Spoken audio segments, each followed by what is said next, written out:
In the quiet of our kitchen, the ticking of the wall clock was a stark reminder of the routine life Ethan and I had built over the years.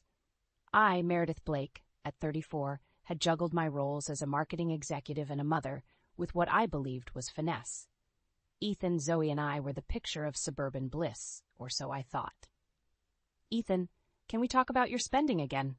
I asked, my voice steady despite the frustration bubbling beneath. He looked up from his phone, his brow furrowing.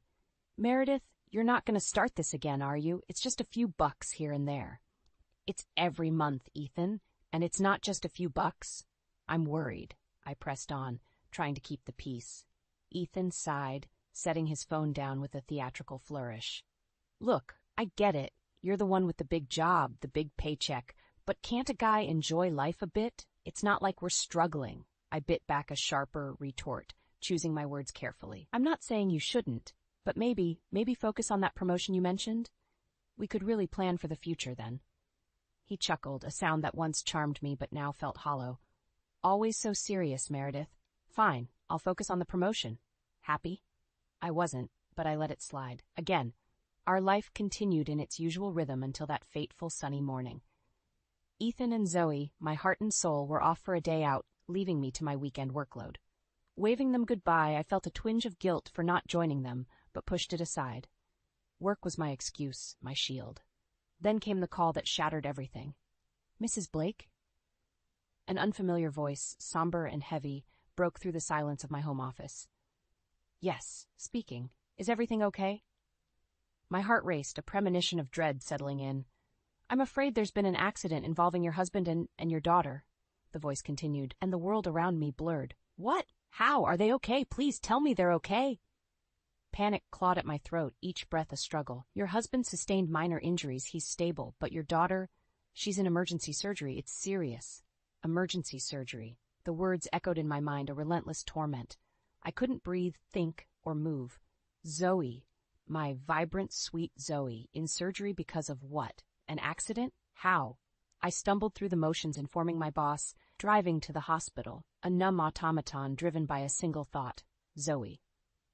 The hospital was a blur of white walls and hushed voices. I barely registered the words of the doctors, the sympathetic glances of the nurses.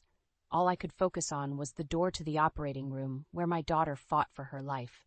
And then my phone rang, a jarring melody in the silence of my despair. Glancing at the caller ID, I saw it was Ethan's parents' number. "Hello." My voice was a whisper, the effort to speak monumental. "Hey, Mom," chirped a voice, bright and unburdened. Zoe's voice. Confusion reigned. "Zoe? But how? You're supposed to be in surgery?" she finished, her laughter tinkling through the line. "Nope, I'm at Grandma and Grandpa's. Dad dropped me off this morning. Didn't he tell you?" The room spun. If Zoe was safe, then who was in that operating room? "Zoe, honey, I have to go. I'll call you back, okay?" "Okay, Mom. Love you." "Love you too," I whispered, the words heavy with a confusion and relief so profound it hurt. I turned back to the hospital, to the chaos of emotions waiting within. The mystery of the girl in the operating room loomed over me, a shadow threatening the very foundation of our lives. As I stepped back into the sterile light of the hospital, I knew one thing for certain: our lives would never be the same again. As I navigated the corridors back to the operating room, the pieces of this perplexing puzzle refused to align. The revelation that Zoe was safe, miles away from this sterile environment, offered a breath of relief smothered by a new, growing dread. Who, then, was the girl lying vulnerable on the operating table? I found Ethan in a private room, his injuries seemingly minor. The sight of him, so carefree amidst the chaos, ignited a fire within me I hadn't known existed. "Ethan," I began, my voice calm but cold, "if Zoe is with your parents, who was in the car with you?" Ethan's expression faltered, the carelessness giving way to panic. It was just a friend of Zoe's. We were giving her a lift." "A friend?" I echoed, skepticism lacing my words. "And her parents? Were they aware she was with us?" He avoided my gaze, his discomfort palpable. "Yes, of course. I called them. They know." The lies were too thin, too fragile. My heart raced, not just with anger, but with a sense of betrayal so deep it threatened to engulf me. "Ethan, I need the truth. Now," I demanded, stepping closer. He winced, the facade crumbling. Okay, it was Hannah, Zoe's classmate. Her mom and I, we've been..." The confession hung in the air, a tangible, suffocating fog. Ethan's affair, hidden beneath layers of deceit, now laid bare. But it was the casualty of this illicit connection that shook me to my core. You risked our daughter's safety, our family, for an affair? My voice was a whisper, a mix of disbelief and fury. Ethan's attempts at justification were drowned out by the roar of betrayal in my ears. I left him there, in his room of lies, the weight of his deceit pressing down on me. My next steps were mechanical, driven by a need for confirmation, for truth amidst the web of lies. The hospital staff directed me to Hannah's parents, where I was met with a scene of despair. Hannah's mother, a woman I recognized from school events but never truly knew, was a reflection of my own turmoil. I'm Meredith, Zoe's mom, I introduced myself, the words tasting bitter. Hannah, she's in surgery because of Ethan? Her voice broke, a mirror to my heart. Yes, I had no idea about any of this. I admitted, the shame of my ignorance a heavy cloak. The conversation that followed was a blur of apologies and assurances, but one thing was clear. Ethan's actions had consequences far beyond our family. The damage was done, irrevocably altering the lives of all involved. As I left the hospital that day, the clarity of my resolve crystallized with each step. Ethan's betrayal was not just a violation of our vows, but a danger to our daughter and others. This deception would not go unanswered. I needed to act, not just for my sake, but for Zoe, for Hannah, for every innocent life touched by Ethan's selfishness. The road ahead was uncertain, fraught with pain and legal battles, but one thing was sure. Ethan would face the consequences of his actions. The drive home was a journey of determination. With each mile, I shed the remnants of the woman who once believed in the facade of our perfect life. In her place emerged someone stronger, fueled by a righteous anger and a fierce protectiveness over her daughter. Ethan's deception had shattered our family, but from the ruins I vowed to rebuild, stronger and wiser. The truth was my weapon, and with it, I would ensure justice was served. The following days were a whirlwind of activity, each action deliberate, aimed at uncovering the full extent of Ethan's betrayal. I moved with a clarity of purpose, fueled by the betrayal that had upended our lives. I started by securing legal counsel, a sharp, no-nonsense lawyer named Diane who specialized in family law. She listened intently as I laid out everything, from Ethan's requests for money to the accident and his affair. We'll need concrete evidence if you want to pursue this in court, Diane advised, her tone serious but not without empathy. Bank statements, communications between Ethan and the other woman, anything that can substantiate your claims. Armed with Diane's advice, I turned my attention to gathering the necessary proof. I delved into our financial records, uncovering a pattern of withdrawals and expenses that now made sickening sense. Each transaction was a breadcrumb leading back to Ethan's deceit. But it was the discovery of Ethan's old phone, discarded in a drawer, that proved to be the linchpin. Powered on, it revealed a treasure trove of messages and photos that painted a vivid picture of his infidelity. With each piece of evidence collected, my resolve hardened. Ethan had not only endangered our daughter's well-being, but had shattered the trust and safety of our family unit. His actions demanded consequences. It was during this period of meticulous planning that Ethan, oblivious to the storm brewing, attempted to reach out. "Meredith, we need to talk about Zoe. And us," he pleaded over the phone, his voice laced with a desperation that once might have moved me. "Us? There is no us, Ethan. Not anymore," I replied, my voice steady, devoid of the warmth he was accustomed to. "But Meredith, You what, Ethan? You're sorry?" I cut him off, my patience for his excuses long gone. "Save it. I'm speaking to you through my lawyer from now on." The line went dead, a symbolic end to any remnants of our relationship. My next steps were clear, each action calculated to protect Zoe and ensure Ethan faced the full repercussions of his actions. I met with Diane again, armed with the evidence and a steely determination. "We file for divorce," I stated, no trace of doubt in my voice. "And I want full custody of Zoe. He's proven he can't be trusted with her safety." Diane nodded, her expression resolute. "I'll prepare the papers. We'll also go after him for child support and alimony. With this evidence, we have a strong case." As I left Diane's office, the weight of my decisions weighed heavily on me. Yet the path forward was clear. Ethan's betrayal had irrevocably altered the course of our lives. but I would do whatever it took to ensure Zoe's future was secure and happy. The battle lines were drawn, and while the road ahead promised to be fraught with challenges, I was ready. Ready to confront Ethan, to protect Zoe, and to reclaim our lives from the ruins of his deceit. The legal proceedings began with a precision that mirrored my newfound resolve. Diane filed the divorce papers, and we prepared for the initial court hearing. The evidence we gathered was damning, a silent testament to Ethan's betrayal and negligence. As the court date approached, Ethan attempted reconciliation, his messages oscillating between apologies and accusations. But I had shut the door on that chapter of our life, my focus solely on securing Zoe's future.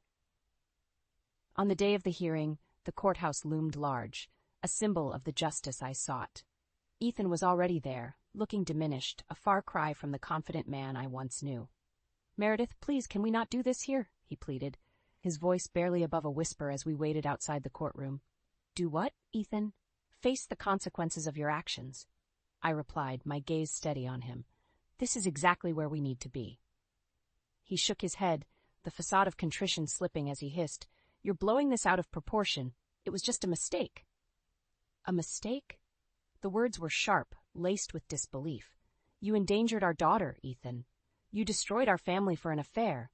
This is the consequence of your actions, not an overreaction." Before he could respond, Diane appeared, her presence a calming force. "It's time," she said, ushering me away from Ethan and towards the courtroom. Inside, the proceedings were a blur, the judge's voice a distant echo as the reality of the situation settled over me. Diane was relentless, presenting the evidence of Ethan's affair and financial irresponsibility with clinical precision. Ethan's lawyer attempted to mitigate the damage, arguing for leniency and shared custody. But the evidence spoke louder than any of his pleas, painting a picture of a man who had not only been unfaithful, but had recklessly endangered his child.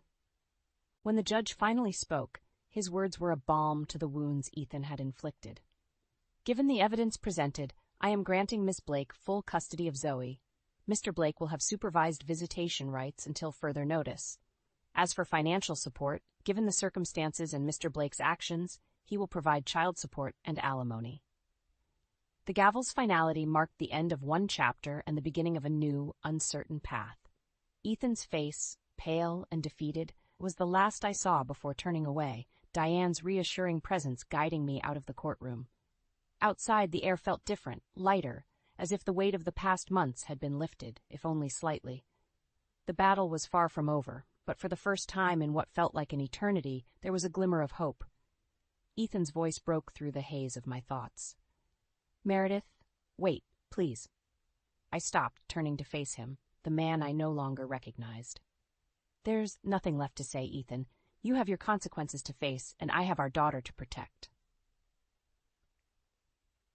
With that, I walked away, the echo of my steps a testament to the strength I had found in the face of betrayal.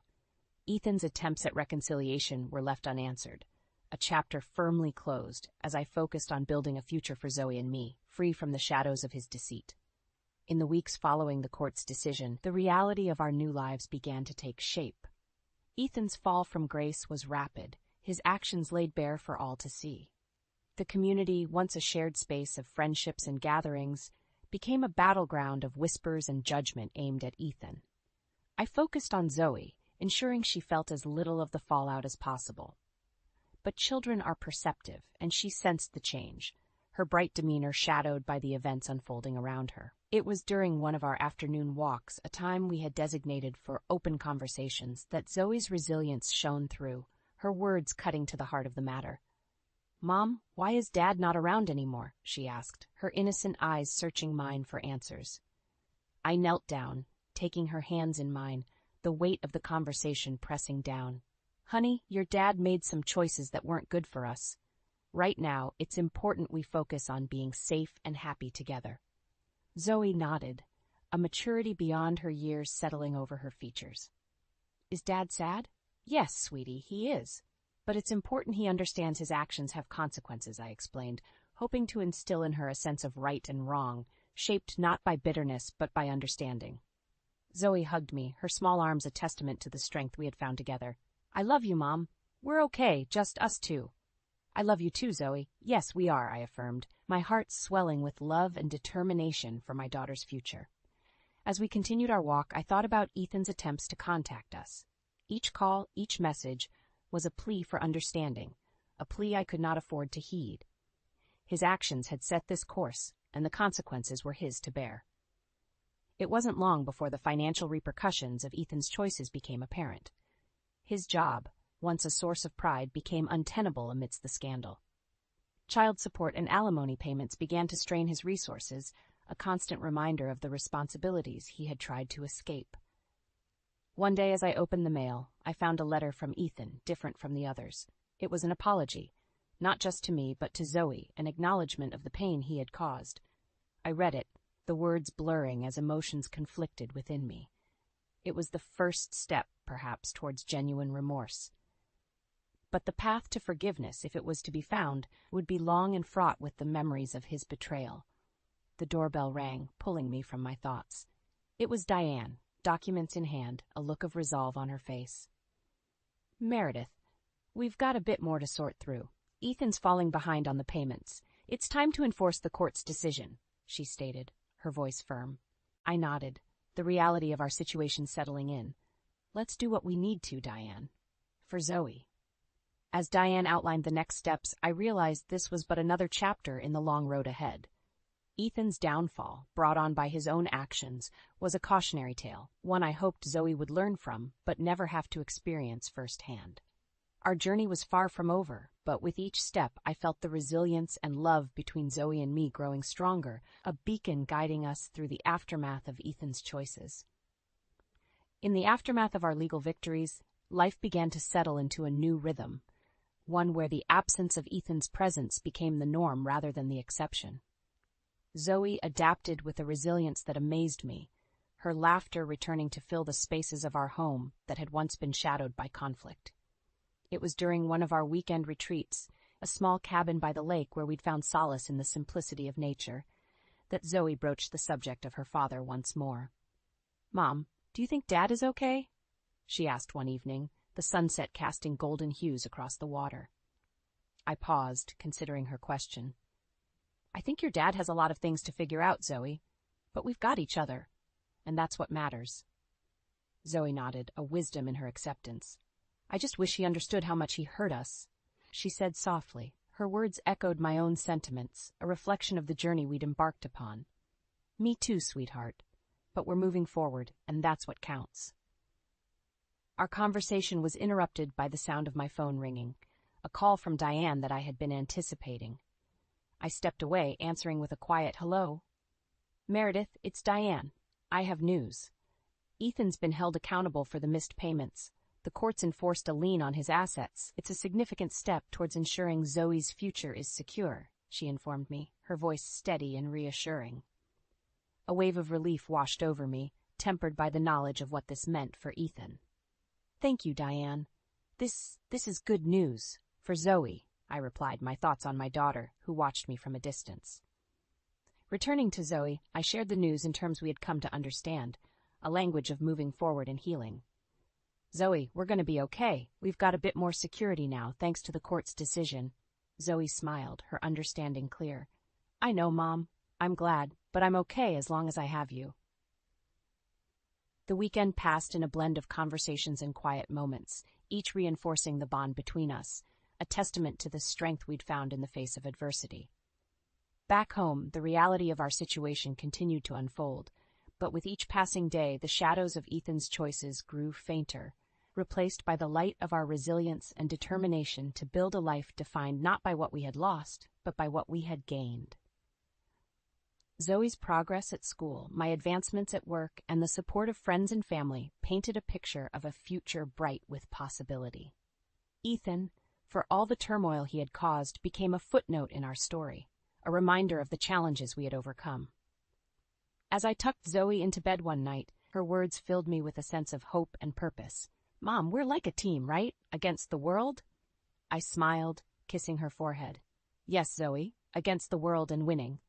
Our journey was a testament to the power of love and resilience, a narrative shaped not by the betrayal we had endured, but by the strength we had discovered within ourselves.